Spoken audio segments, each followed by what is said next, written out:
Good today बच्चों, नमस्ते। हमने अपनी पिछली वीडियोज़ में element of partnership final account के बारे में पढ़ा था, जिसमें हमने trading account, profit and loss account और बैलेंस शीट को काफ़ी अच्छे से समझा था। उसके सारे फॉर्मेट्स देखे थे।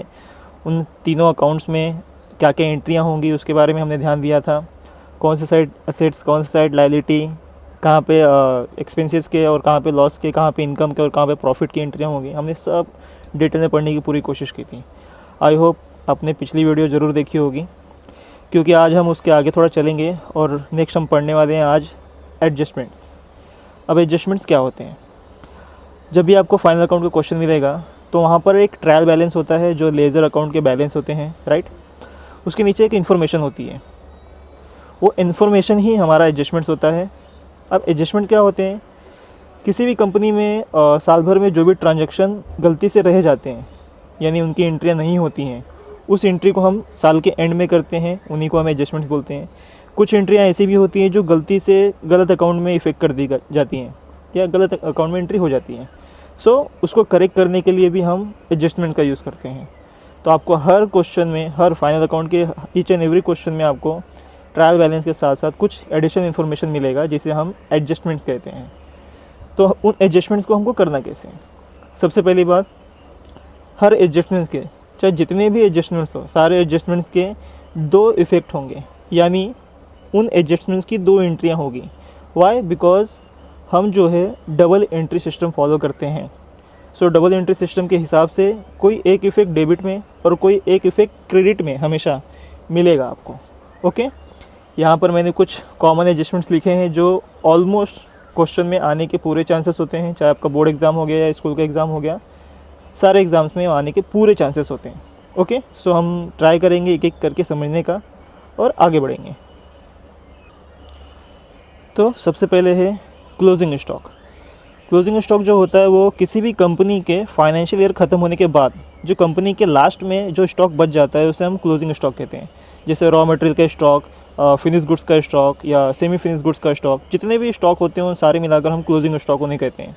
तो जो एंड में बच जाता है, जैसे हमारा मान लो अकाउंटिंग ईयर एंड हो रहा है 31 मार्च को, तो 31 मार्च के डेट पे कितने स्टॉक बचे हैं उस स्टॉक की एंट्री यहाँ फाइनल अकाउंट में की जाती है। ओके, सो दो इफेक्ट क्या होंगे? सबसे पहला इफेक्ट है बैलेंस शीट के एसेट साइड में जाएगा। वाई? बिकॉज स्टॉक कुछ वैल्यू कंटेन करता है, मतलब मैंने कुछ पैसा लगा के उससे बनाया हुआ है, सो मेरी प्रॉपर्टी है, तो प्रॉपर्टी की पहली एंट्री जाती है बैलेंस शीट के एसेट साइड में। ओके, सेकेंड इफेक्ट है ट्रेडिंग अकाउंट क्रेडिट साइड। क्योंकि स्टॉक जो है वो फैक्ट्री का पार्ट है, तो मैंने जैसा आपको पिछली वीडियो में बताया था, ट्रेडिंग अकाउंट के अंदर फैक्ट्री रिलेटेड सारी एंट्रीज होती हैं। तो आपने ध्यान दिया होगा तो ट्रेडिंग अकाउंट के डेबिट साइड में सबसे टॉप पे लिखा जाता है टू ओपनिंग स्टॉक, यानी जब अकाउंटिंग ईयर स्टार्ट होता है तो वहाँ पर टू ओपनिंग स्टॉक लिखा जाता है कि स्टॉक हमारे पास कितना है। ओके, देन उसमें परचेस एंड बहुत सारे एक्सपेंसेस ऐड होते हैं। वैसे ही जब अकाउंटिंग ईयर क्लोज हो रहा है तो वहाँ पर हमें क्लोजिंग स्टॉक लिखना होता है ट्रेडिंग अकाउंट की क्रेडिट साइड में कि मेरे पास इतना स्टॉक टोटल बच गया है। सो पहला इफेक्ट जाएगा बैलेंस शीट के एसेट साइड, बिकॉज ये मेरी प्रॉपर्टी है, मेरा असेट्स है, और दूसरा ट्रेडिंग अकाउंट की क्रेडिट साइड, क्योंकि इतना क्लोजिंग बैलेंस बचा है। Okay, second, outstanding expenses. So outstanding expense जो होते हैं वो ऐसे एक्सपेंस होते हैं जो कंपनी ने अभी तक पे नहीं किया है। मीन्स कि ड्यू डेट तो आके जा चुका है बट कंपनी ने वो पैसा अभी तक नहीं दिया है। ओके, सो इसका पहला इफेक्ट कैसा है? Add to the particular expenses on the debit side of trading और प्रॉफिट लॉस अकाउंट। ओके, तो जिस टाइप का भी एक्सपेंस होगा, जैसे वेजेस जो होता है वो ट्रेडिंग अकाउंट में आता है, तो अगर वेजेस आउटस्टैंडिंग है तो हम क्या करेंगे? ट्रेडिंग अकाउंट के डेबिट साइड में जाएंगे और उसमें वेजेस में ऐड कर देंगे। लेकिन अगर मान लो सैलरी आउटस्टैंडिंग है, यानी सैलरी देना बाकी है या रेंट देना बाकी है या और कुछ देना बाकी है, तो हम प्रॉफिट एंड लॉस अकाउंट के डेबिट साइड में जाएंगे और उसमें ऐड करेंगे। हम ऐड क्यों कर रहे हैं? बिकॉज हमारे अकाउंटिंग स्टैंडर्ड के हिसाब से हमें उस अकाउंटिंग ईयर के ड्यूरेशन में जितना भी होता है, मतलब जैसे जितने एक्सपेंस हैं हमें सारे एक्सपेंस शो करने होते हैं।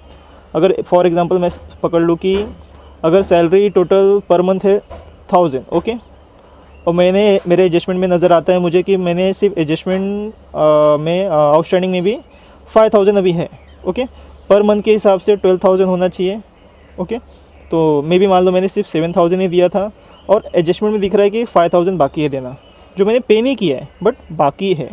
तो हमारा अकाउंटिंग स्टैंडर्ड क्या कहता है कि भले ही मैंने 7,000 ही पे किया है, सिंपल सी बात है, एंट्री इतनी की हुई है, 5,000 अभी पे नहीं किया है, फिर भी मैं ये 5,000 इसमें ऐड करके शो करूँगा कि मेरी टोटल सैलरी है कितनी। ये अकाउंटिंग स्टैंडर्ड कहता है कि आपको सारा एक्सपेंस और सारा इनकम भी दोनों भी प्रॉपर शो करना है कि उस अकाउंटिंग ईयर में कितना होता है, भले ही आपने पे किया है या ना किया है, भले डेट आया है या डेट आके जा चुका है, बस उस अकाउंटिंग ईयर में आ रहा है तो आपको शो करना ही है। ओके, सो पहला इफेक्ट जो है वो जो भी एक्सपेंस होगा, चाहे ट्रेडिंग अकाउंट के डेबिट में कोई एक्सपेंस होगा या प्रॉफिट लॉस के डेबिट में कोई एक्सपेंस होगा, उस एक्सपेंस में जाके हमें क्या करना है, ऐड करना है। ओके, और दूसरा इफेक्ट है बैलेंस शीट के liability side. Why liability side? Because ये आउटस्टैंडिंग है ऊपर से एक्सपेंस, यानी ऐसा पैसा जो मुझे किसी को देना चाहिए था, यानी कि मैंने सैलरी रोक के रखी है, तो सीधी सी बात, एम्प्लॉयज़ का लायबिलिटी मेरे सर पे, तो इसके लिए बैलेंस शीट के दूसरा इफेक्ट जाएगा बैलेंस शीट के लायबिलिटी साइड। ओके, थर्ड है prepaid expenses. Okay, prepaid means कि मैंने कोई एक्सपेंस पहले ही कर दिया है, टाइम आने से पहले ही, जैसे कि सैलरी मैंने एडवांस में 6 महीने की दे दी अपने एम्प्लॉय को। ओके, सो कैसे इफेक्ट होगा? सबसे पहला इफेक्ट आएगा deduct from the particular expenses on debit side of trading and profit loss account. अभी मैंने थोड़ी देर पहले कहा कि बिजनेस के अंदर अकाउंटिंग स्टैंडर्ड के हिसाब से आपको जो अकाउंटिंग ईयर आप यूज़ कर रहे हो उस अकाउंटिंग ईयर के ही एक्सपेंसेस शो करने हैं।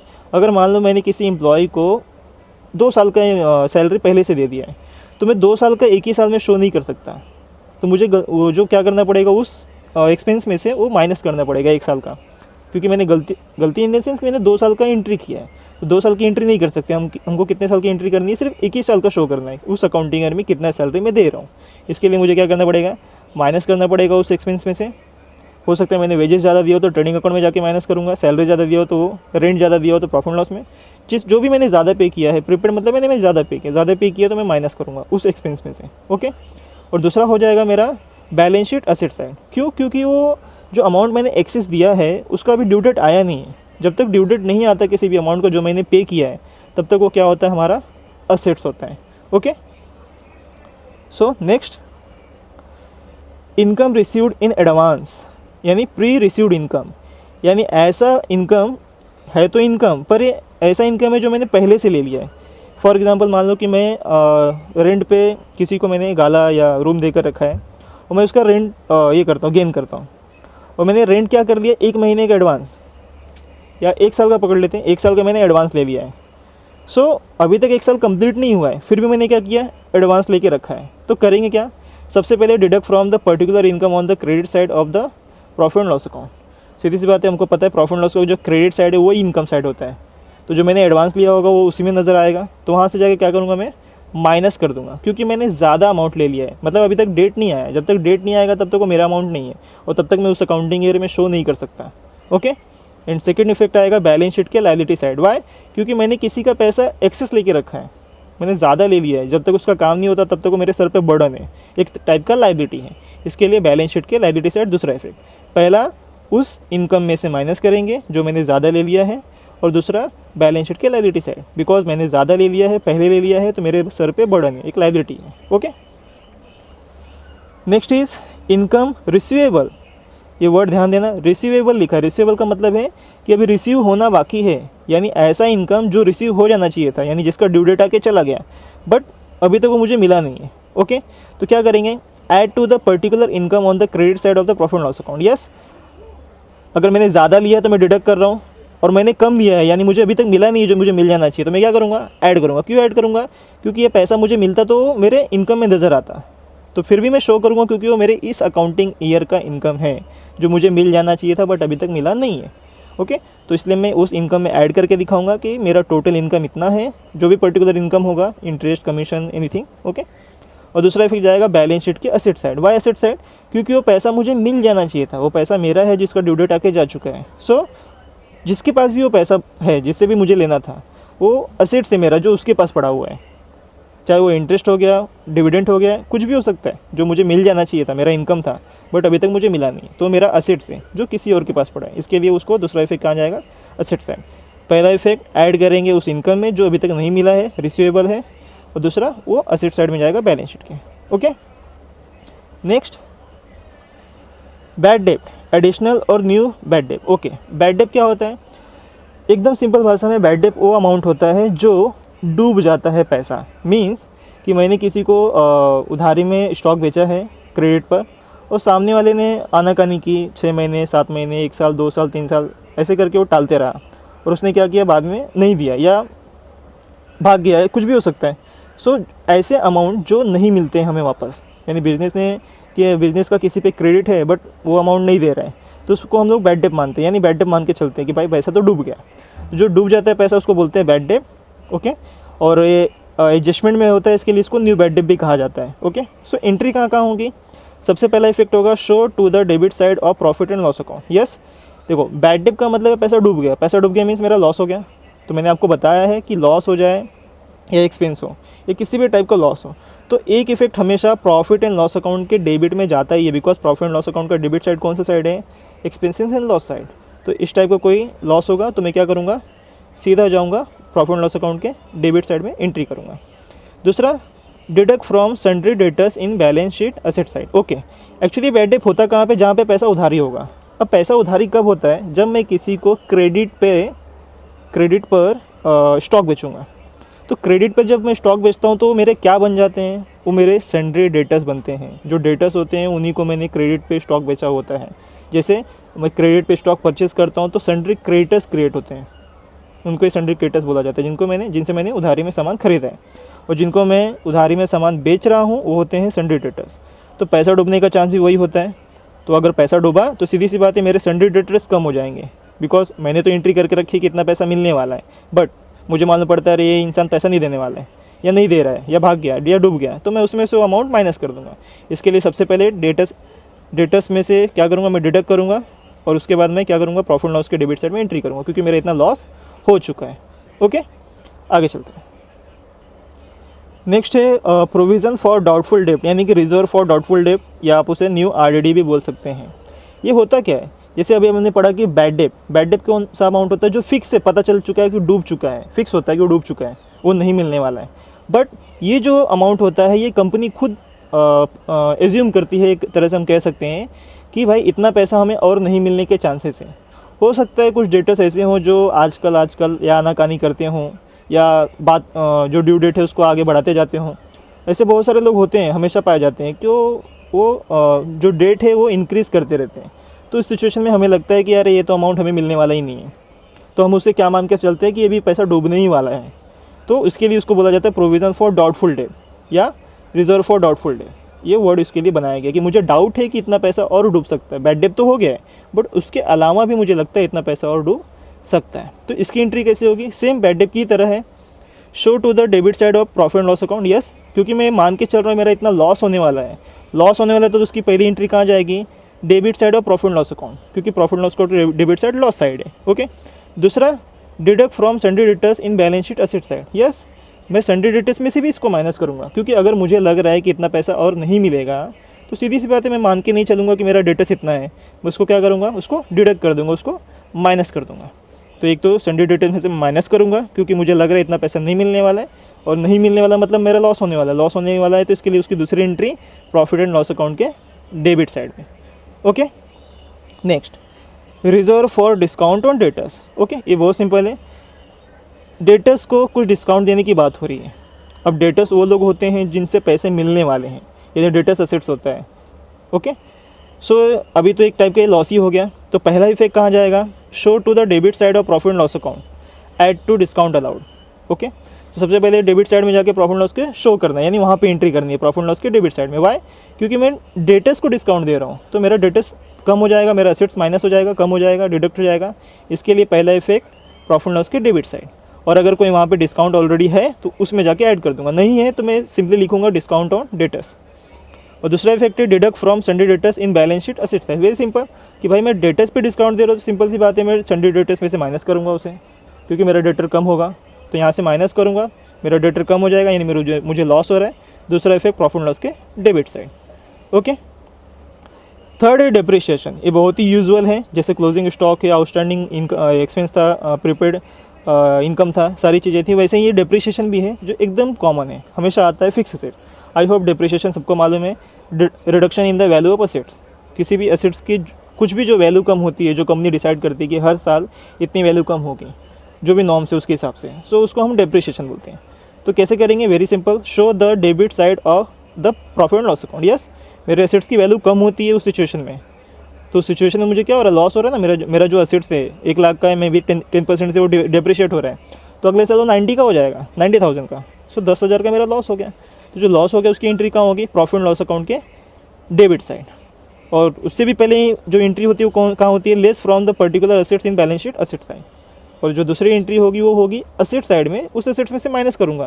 मैंने कहा ना 1 लाख का अगर एसेट्स से 10% डेप्रिशिएशन है, 10% उसमें से माइनस करना है। तो जो भी एसेट्स पे डेप्रिशिएशन होगा, फर्नीचर है तो फर्नीचर में जाऊँगा, वहाँ से उसको माइनस कर दूँगा जितना भी डेप्रिशिएशन है। लैंड एंड बिल्डिंग है तो वहाँ से, कंप्यूटर है, जो भी है, जो भी एसेट्स होगा उसमें से उतना माइनस करूँगा और प्रॉफिट एंड लॉस की डेबिट में दूसरी एंट्री जाएगी। ओके, नेक्स्ट है interest on capital. I hope capital मतलब सबको पता है। कैपिटल जो होता है वो पार्टनर्स का अमाउंट होता है, यानी पार्टनर्स ने बिजनेस को दिया है, उसके ऊपर इंटरेस्ट कैलकुलेट करना है, यानी कि पार्टनर्स को ये इंटरेस्ट दिया जाता है। ये जो इंटरेस्ट ऑन कैपिटल है किसको मिलने वाला है, पार्टनर्स को। ओके, सो पहला इफेक्ट है show the debit side of profit and loss account. Yes, अगर मैं कंपनी के पॉइंट ऑफ व्यू से समझूँ तो कंपनी के लिए एक टाइप का एक्सपेंस है। क्यों, क्योंकि ये पार्टनर्स को इंटरेस्ट दिया जा रहा है कंपनी से, तो कंपनी का एक्सपेंस हो रहा है, इसके लिए प्रॉफिट एंड लॉस अकाउंट का डेबिट साइड। क्योंकि मैंने कहा प्रॉफिट एंड लॉस अकाउंट का जो डेबिट साइड है वो एक्सपेंस और लॉस दोनों साइड है, तो हमारा एक्सपेंस हो रहा है, इसके लिए प्रॉफिट एंड लॉस का डेबिट साइड। दूसरा, पार्टनर्स कैपिटल या करंट अकाउंट की क्रेडिट साइड। क्यों क्रेडिट साइड, पार्टनर्स कैपिटल जो करंट अकाउंट हम बनाएंगे, हमने मेथड्स ऑफ कैपिटल में पढ़ा था, तो उसमें जो हम लोग करंट अकाउंट या कैपिटल अकाउंट बनाते हैं उसकी क्रेडिट साइड में एंट्री करते हैं, बिकॉज उस जो पार्टनर्स कैपिटल और करंट अकाउंट होता है वो क्रेडिट साइड पार्टनर्स के लिए इनकम साइड होता है। पार्टनर्स को जो भी प्रॉफिट, फ़ायदा या जो भी उनके फेवर में बैलेंस होता है वो सारे बैलेंस वहाँ पे लिखे जाते हैं। तो ये इंटरेस्ट ऑन कैपिटल कंपनी के लिए एक्सपेंस है, पर पार्टनर्स के लिए उनका इनकम है, इसके लिए पार्टनर्स कैपिटल या करंट अकाउंट की क्रेडिट साइड। ओके, नेक्स्ट है interest on drawings. Yes, interest on drawing means सबको पता है, जो भी पार्टनर पर्सनल यूज़ के लिए बिजनेस से अमाउंट ले जाते हैं, अमाउंट या गुड्स, दोनों में से कुछ भी ले जाते हैं, तो उसके ऊपर जो कंपनी इंटरेस्ट चार्ज करती है ये उसकी एंट्री है। और ये ठीक अपोजिट है कैपिटल के, क्योंकि capital account interest on capital में कंपनी के लिए वो एक्सपेंस था, बट इंटरेस्ट ऑन ड्राइंग में कंपनी के लिए इनकम जैसा है, कंपनी के लिए इनकम है, फ़ायदा है, और पार्टनर के लिए एक तरह का लॉस है उसका। सो show debit side of partners capital और करंट अकाउंट। यस, मैंने आपको बताया पार्टनर्स का कैपिटल और करंट अकाउंट जो भी होता है, दोनों में से जिसमें एंट्री करेंगे, डेबिट साइड उनका लॉस साइड होता है, यानी एक्सपेंस साइड होता है, एक्सपेंस नहीं लॉस ही बोल सकते हैं। और जो क्रेडिट साइड होता है पार्टनर्स कैपिटल और करंट का, वो उनका इनकम साइड होता है, जैसे हमने ऊपर देखा। तो पहला इफेक्ट तो हम लोग सीधा सीधा जाएंगे पार्टनर्स कैपिटल या करंट अकाउंट के डेबिट साइड में, वहाँ पे एंट्री कर देंगे इंटरेस्ट ऑन ड्राइंग। ठीक है, दूसरा, show to the credit side of profit and loss account. Yes, ये मैंने कहा कंपनी के लिए क्या इनकम है, राइट, कंपनी के लिए इनकम है, तो कंपनी का इनकम जनरली कहाँ पे एंट्री होता है, प्रॉफिट एंड लॉस अकाउंट के क्रेडिट साइड में। जैसे इंटरेस्ट ऑन कैपिटल का हमने डेबिट साइड में एंट्री किया प्रॉफिट एंड लॉस अकाउंट के, बिकॉज ये एक्सपेंस था, लेकिन इंटरेस्ट ऑन ड्राइंग क्या है, कंपनी के लिए इनकम जैसा होता है। सो इसकी entry profit and loss account के क्रेडिट साइड में जाएगा, कहाँ पे, क्रेडिट साइड में। ओके, चलो नेक्स्ट, इंटरेस्ट ऑन लोन, वो भी कौन सा loan, taken from partner. Yes, business, कभी कभी बिजनेस क्या होता है, बैंक से ना लोन लेकर, बाहर से ना लोन लेकर, अपने पार्टनर से ही लोन ले लेता है। ओके, तो उसकी एंट्री कैसे करेंगे, ये एडजस्टमेंट कैसे करेंगे। Show the debit side of profit and loss account. Yes, देखो कंपनी को किसी भी लोन पर इंटरेस्ट देना पड़े तो सिंपली वो एक्सपेंस ही है, चाहे वो पार्टनर से लिया हो या किसी और बैंक से लिया हो। सो पहला इफेक्ट जाएगा debit side of profit and loss account. Profit and loss account की डेबिट साइड में एंट्री करेंगे इंटरेस्ट ऑन पार्टनर्स लोन, ऐसा एंट्री करके अमाउंट लिख देंगे। और दूसरा जाएगा add to loan taken in the balance sheet liability side. So simple सी बात है भाई, मैंने लोन लिया है, लोन पे मैं इंटरेस्ट पे कर रहा हूँ, पेबल हूँ, मैं इंटरेस्ट पेबल हूँ। सो दूसरा इफेक्ट जाएगा बैलेंस शीट के लायबिलिटी साइड में, जो लोन मैंने लिया है उसी लोन में उसको ऐड कर दूंगा, वेरी सिंपल। एंड लास्ट है interest on investment and on loan given. Okay, so ये इंटरेस्ट उसके ऊपर है जो कंपनी इन्वेस्ट करती है कहीं पर, किसी एसेट्स में, किसी गवर्नमेंट बॉन्ड में, किसी डिवेंचर में, या किसी को लोन देती है, तो उस पर जब कंपनी इंटरेस्ट लेती है, ये उसकी बात हो रही है। ऊपर जो हमने पढ़ा था उसमें कंपनी इंटरेस्ट दे रही थी, किसको, पार्टनर्स को, तो एक्सपेंस था। यहाँ पर इंटरेस्ट जो होगा वो मिलेगा हमें, क्योंकि इन्वेस्टमेंट की बात हो रही है। इन्वेस्टमेंट यानी कि मैंने कहीं पैसा इन्वेस्ट किया, कि कहीं पैसा लगाया है, कोई भी प्रॉपर्टी, मतलब कुछ भी खरीदा हो सकता है, शेयर्स, डिवेंचर, एनीथिंग। सो उस पर जो इंटरेस्ट मिलेगा, डिविडेंड मिलेगा, उसकी बात हो रही है। तो पहला effect credit side, so the credit side of the profit and loss account. Yes, मैंने कहा ये इनकम है, इनकम है, इसके लिए इसका पहला इफेक्ट जाएगा प्रॉफिट एंड लॉस अकाउंट के क्रेडिट साइड। कहाँ पे? Credit side. दूसरा बैलेंस शीट के asset side. Okay, balance sheet के एसेट साइड। क्यों? क्योंकि ये मेरा इनकम रिसीवेबल है, मतलब ये पैसा मुझे मिलने वाला है, तो ये मेरा इनकम हुआ, ये मेरा एसेट्स एक टाइप का, इसके लिए बैलेंस शीट के एसेट साइड। ओके, अगला है insured goods destroyed by fire and accident. Okay, insured मतलब ऐसे गुड्स जिसका इंश्योरेंस किया हुआ था, वो गलती से जल गया या फिर एक्सीडेंट में डिस्ट्रॉय हो गया, किसी भी वजह से गुड्स क्या हो गया? डिस्ट्रॉय हो गया, तो ये तो नुकसान हो गया एक टाइप का कंपनी का। सो पहली एंट्री कहाँ जाएगी, दूसरी एंट्री, इफेक्ट क्या होंगे? सबसे पहला इफेक्ट जाएगा ट्रेडिंग अकाउंट के credit side, gross amount. Okay, trading account के क्रेडिट साइड लिखा है। मैंने आपको ट्रेडिंग अकाउंट एक्सप्लेन करते वक्त बताया था कि ट्रेडिंग अकाउंट का जो क्रेडिट साइड होता है वहाँ पे सेल और स्टॉक में भी, मतलब कुल मिला जुला के स्टॉक की एंट्री की जाती है। तो स्टॉक किसी भी वजह से कम होगा, चाहे वो फायर में या एक्सीडेंट में डिस्ट्रॉय हो गया या कोई चोरी कर लिया या पार्टनर्स ले गए, आगे आएगा सब। सो किसी भी वजह से गुड्स जाता है तो उसका एक इफेक्ट हमेशा ट्रेडिंग अकाउंट के क्रेडिट साइड में लिखा जाता है। यहाँ हम बात कर रहे हैं इंश्योर्ड गुड्स के, यानी ऐसा गुड्स जिसका इंश्योरेंस किया हुआ था, यानी मेरा नुकसान तो हुआ पर इंश्योरेंस कंपनी ने कुछ तो अमाउंट मुझे ज़रूर पे किया होगा। कोई भी इंश्योरेंस कंपनी पूरा अमाउंट नहीं देती है, तो जो भी percentage of amount insurance company देगी, यानी मेरा कुछ नुकसान होगा, कुछ फ़ायदा होगा और मेरा गुड्स जल गया। ठीक है, और आपको एक बात बता दूँ, ये खुद एक सिंगल ऐसे ही एंट्री है जिसमें तीन इफेक्ट आते हैं। ओके, हम देखेंगे कैसे। सबसे पहले इफेक्ट आएगा ट्रेडिंग अकाउंट की credit side, gross amount. Means मान लो कि 5000 का गुड्स फायर में जल गया, डिस्ट्रॉय हो गया। ओके, तो उसकी जो पहली एंट्री है ट्रेडिंग अकाउंट क्रेडिट साइड में, ग्रॉस अमाउंट, यानी 5000 पूरी एंट्री कहाँ होगी? ट्रेडिंग अकाउंट क्रेडिट साइड में, कि भाई 5000 का गुड्स तो मेरा टोटली कम हो गया, उसमें कोई सोचने वाली बात नहीं। अब जो इंश्योरेंस कंपनी है उसने मुझे उसमें से सिर्फ 4300 अमाउंट दिया, जो उनका क्लेम बनता है। इंश्योरेंस कंपनी का क्लेम कितना बना? 4300। सो अब दूसरी एंट्री कहाँ है? बैलेंस शीट के एसेट साइड। ये इंश्योरेंस क्लेम रिसीवेबल हो गया, इंश्योरेंस कंपनी ने इतना क्लेम डिसाइड किया है, ये अमाउंट क्या होगा? मुझे मिलेगा, मुझे मिलने वाला था, मेरा क्या होगा? प्रॉपर्टी हो गया, एसेट्स हो गया। इसके लिए दूसरा इफेक्ट जाएगा बैलेंस शीट के एसेट साइड। ओके, और अब जो तीसरा एडजस्टमेंट है वो क्या है? प्रॉफिट एंड लॉस अकाउंट के debit side, amount of loss. Yes, इन दोनों के बीच में कितना गैप है? 700 का। हाउ? 5000 का गुड्स मेरा जल गया था, बट इंश्योरेंस कंपनी ने मुझे 4300 दिया, 700 का मुझे लॉस हो गया। जो लॉस का अमाउंट है उसकी एंट्री कहाँ होगी? Simple, profit and loss account के डेबिट साइड। चाहे किसी भी टाइप का लॉस हो, हमेशा लॉस या एक्सपेंस का एक effect profit and loss account के डेबिट साइड में जाता ही जाता है। ओके, मैं अगेन रिपीट कर रहा हूँ, इंश्योर्ड गुड्स की बात हो रही है, ऐसा गुड्स जिसका इंश्योरेंस किया गया है। मैंने एग्जांपल में लिया कि 5000 का गुड्स था जो जल गया, जिसका इंश्योरेंस था। ओके, जिसमें कंपनी ने इंश्योरेंस कंपनी ने 4300 इंश्योरेंस क्लेम ये किया, क्रिएट किया, और मुझे 700 का लॉस हो गया है। सो पहला इफेक्ट ट्रेडिंग अकाउंट के credit side, gross amount. Gross amount मतलब ये पूरा 5000 का गुड्स जो जल गया है उसकी एंट्री। दूसरा बैलेंस शीट के एसेट साइड। क्यों? क्योंकि इंश्योरेंस कंपनी मुझे इतना अमाउंट देगी, तो ये अमाउंट मेरा हुआ, इसके लिए बैलेंस शीट के एसेट साइड। क्लेम अमाउंट देखो लिखा यहाँ पे। So profit and loss account credit side. तीसरा इफेक्ट जो है, तीसरी एंट्री होगी प्रॉफिट एंड लॉस अकाउंट के डेबिट साइड में, अमाउंट ऑफ लॉस, जो अमाउंट नुकसान हो गया उसकी एंट्री। ओके, वेरी सिंपल, याद रखिएगा, बहुत ज़रूरी है। उसके बाद है uninsured goods destroyed by fire और एक्सीडेंट। ये सेम उसके जैसा ही है, बट यहाँ पर इंश्योर्ड गुड्स नहीं था, यानी जो गुड्स जल गया उसका इंश्योरेंस नहीं था, यानी कुछ भी क्लेम अमाउंट नहीं मिला। सो सिंपल, दो ही इफेक्ट होगा। पहला तो प्रॉफिट एंड लॉस अकाउंट के डेबिट साइड। यस, क्यों? क्योंकि इतना तो अमाउंट मेरा जल के, जो गुड्स से मेरा जल के क्या हो गया? ख़त्म हो गया, तो मुझे पूरा लॉस हो गया, क्योंकि कोई क्लेम नहीं है, अनइश्योर्ड गुड्स था, कोई मुझे उसका बोलते हैं ना कंपनसेशन नहीं देने वाला है।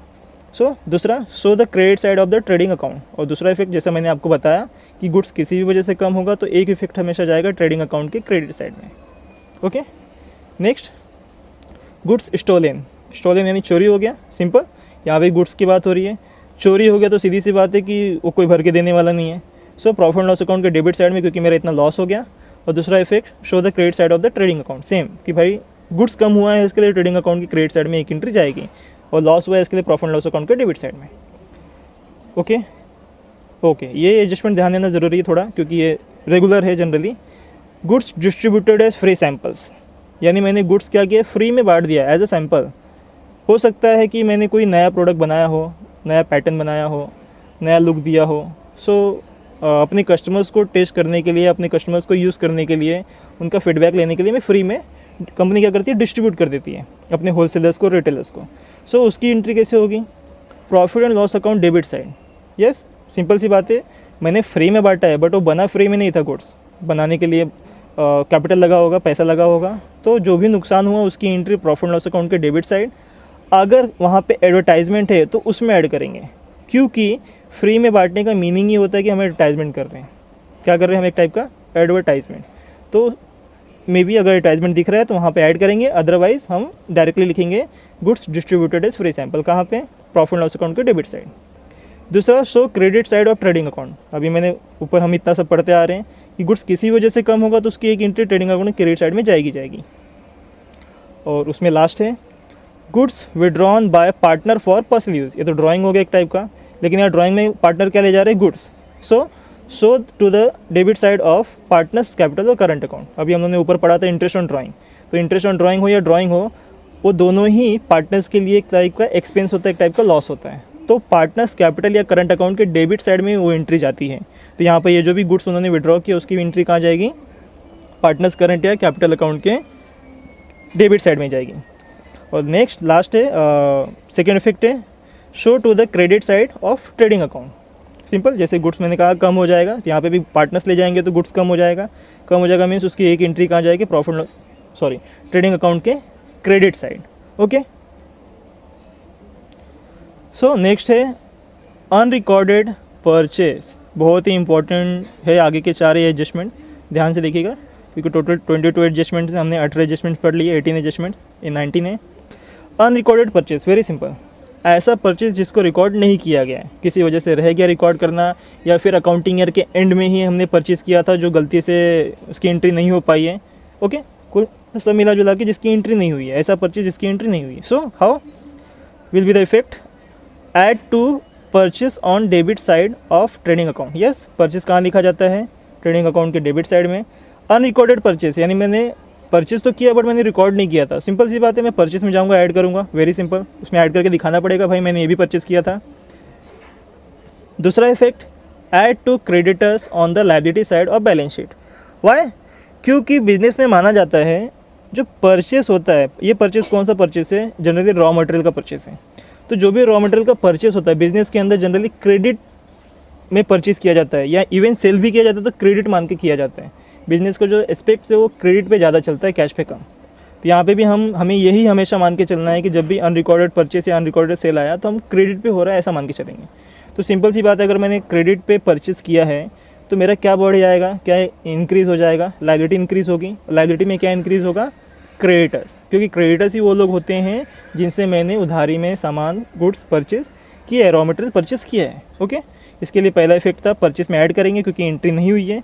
दूसरा इफेक्ट हो जाएगा कि मेरा क्रेडिटर्स इंक्रीज़ हो जाएगा बिकॉज मैंने और परचेस किया है। ओके, तो उसमें जाके ऐड कर देंगे। सेम एज अनरिकॉर्डेड सेल, तो ये भी रिकॉर्ड नहीं हुआ अगर सेल हुआ है तो क्या करेंगे? सबसे पहले add to debtors on the asset side of the balance sheet, ये पहला इफेक्ट है। और दूसरा इफेक्ट है add to the sales on the credit side of the trading account. Simple सी बात है, सेल्स में ऐड करेंगे, जैसे हमने देखा परचेस में हमें ऐड करना है क्योंकि रिकॉर्ड नहीं था, तो वैसे हम सेल्स में ऐड करेंगे जब सेल्स रिकॉर्ड नहीं है तो सबसे पहले। और दूसरा इफेक्ट हम जो जनरली कहाँ लिखेंगे? डेटर्स में जाकर ऐड करेंगे। वाई? बिकॉज मैंने कहा कि सेल्स भी हम क्या करते हैं? क्रेडिट पे करते हैं, और क्रेडिट पे सेल कर रहे हैं तो सिंपल सी बात है कि जिनसे मुझे पैसे लेने हैं वो लोग बढ़ जाएंगे, उनका अमाउंट बढ़ जाएगा। तो वो लोग कौन होते हैं? वो लोग डेटर्स ही होते हैं जिनको मैं उधारी में सामान बेचता हूँ। तो जब मैं उधारी में सामान बेच रहा हूँ तो सबसे पहले तो सेल में एंट्री होगी और दूसरा डेटर्स में भी एंट्री हो जाएगी बिकॉज और उधारी वाले लोग बढ़ गए। Okay, next, bills receivable dishonoured. Please ध्यान देना, bills receivable dishonour, I hope 11th में हमने पढ़ा है थोड़ा बहुत, ज़रा ध्यान देंगे। बिल्स रिसीवेबल कौन सा बिल होता है? ऐसे बिल जो जिनके पैसे मुझे मिलने वाले, ये एसेट्स होता है शॉर्टकट में, राइट। यानी मैंने जिनको क्रेडिट में गुड्स सेल किया है और उनके अगेंस्ट में मैंने bill receivable, bills of exchange में बिल्स रिसीवेबल बनाया।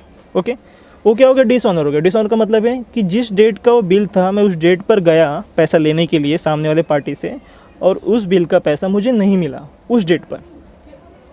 ओके, बिल्स रिसीवेबल पे जो डेट होता है उसी दिन जाकर ही हम वो पैसा ले सकते हैं, इस बिल की वैल्यू इतनी ज़्यादा है। आपको आगे आपके 12th के सिलेबस में bills receivable, bills of exchange करके चैप्टर है, उसमें आप अच्छे से पढ़ सकते हो, पढ़ेंगे हम बाद में। सो इस बिल की वैल्यू उसी दिन तक होती है जिस दिन तक वहाँ पर डेट लिखा है, और उसी दिन जाकर ही पैसा लिया जाता है।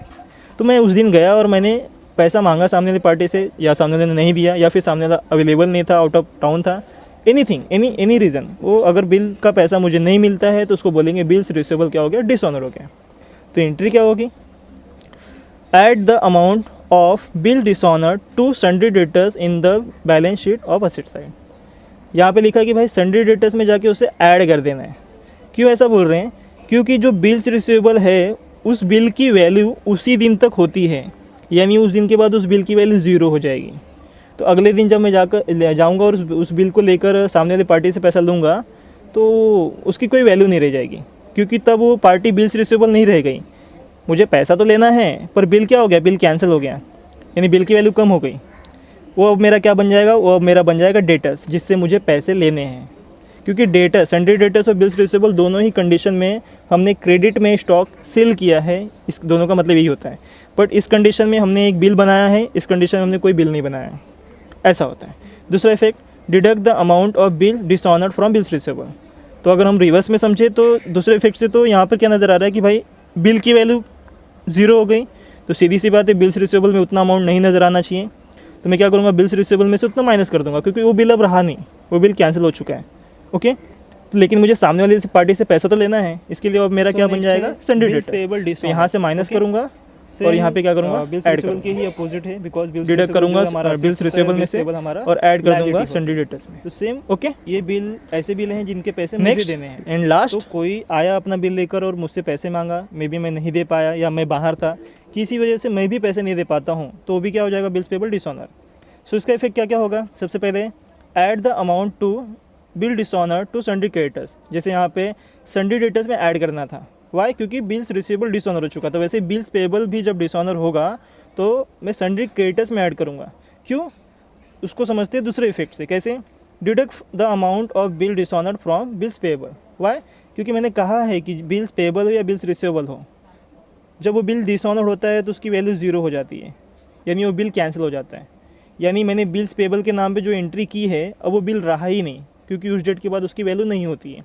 तो क्या करूँगा, यहाँ से माइनस करूँगा, क्योंकि बिल्स पेबल में उतना अब उतना अमाउंट नहीं नज़र आएगा, क्योंकि मेरे को बिल का पैसा नहीं देना है, उधारी देनी है पर बिल के पैसे नहीं देने हैं। तो यहाँ से इतना माइनस करूँगा, क्योंकि बिल नहीं रहा, बिल की वैल्यू ज़ीरो हो चुकी है। दूसरा मैं क्या करूँगा, सन्ड्री क्रेडिटर्स में ऐड करूँगा। क्यों, क्योंकि मुझे पैसा तो देना ही है, सामने वाला पार्टी अब बिल्स पेबल के नाम से नहीं, अब वो सन्ड्री क्रेडिटर्स के नाम से आएगा और पैसा लेके जाएगा। ओके, सो आई होप आपने सारा जितने 22 एडजस्टमेंट्स थे 22 सारे एडजस्टमेंट अच्छे से समझे होंगे। सो कुछ भी सजेशन हो इससे रिलेटेड, कुछ भी बात हो, कुछ डाउट हो, कुछ सजेशन हो तो प्लीज़ वीडियो में बताइए। अगली वीडियो में हम और भी एडजस्टमेंट्स के बारे में पढ़ेंगे जो क्वेश्चन के अंदर नज़र आते हैं। जैसे ये सारे एडजस्टमेंट किस में थे, ये सारे एडजस्टमेंट एडिशनल इन्फॉर्मेशन में नज़र आते हैं, ट्रायल बैलेंस के बाहर। बट कुछ एडजस्टमेंट्स ऐसे होते हैं जो ट्रायल बैलेंस के अंदर ही होते हैं, जिसे हम हिडन एडजस्टमेंट बोलते हैं। सो हम उस एडजस्टमेंट के बारे में पढ़ेंगे, कुछ 7-8 एडजस्टमेंट से अगले वीडियो में हम उसके बारे में चर्चा करेंगे। Okay, thank you. तो अगर वीडियो पसंद आया हो तो इसे लाइक करें, और अगर चैनल को सब्सक्राइब नहीं किया है तो चैनल को सब्सक्राइब कर लें, ताकि आपको और भी अकाउंट रिलेटेड वीडियोस आगे फ्यूचर में मिलते रहें। Okay, thank you.